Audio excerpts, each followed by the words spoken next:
உருவாக்கப்பட்ட இல்லை ஏற்படுத்தப்பட்ட சந்தோஷம் அப்படிங்கிறது வந்து நிலையாக இருக்காதுங்கிறத ஃபஸ்ட்டு புரிஞ்சுக்கங்க. எல்லாரும் யோசனை பண்ணுறாங்க, அந்த சினிமாவுக்கு போனோமே, அந்த சினிமாவில் என்னாச்சு, கதை என்ன, என்ன பாட்டு எல்லாம் மறந்துருச்சு அவங்களுக்கு, அந்த மனசில் எதுவுமே இல்லை.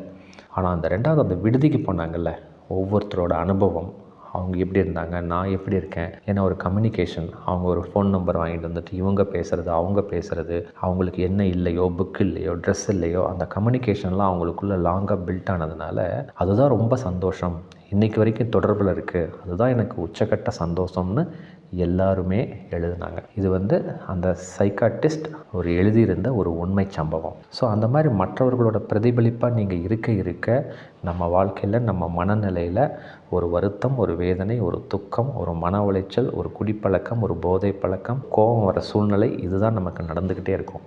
அதனால் நம்ம வாழ்க்கையில் ரொம்ப சந்தோஷமாக இருக்கணும்னா அதிலேருந்து ஃபஸ்ட்டு வெளியில் வாங்க.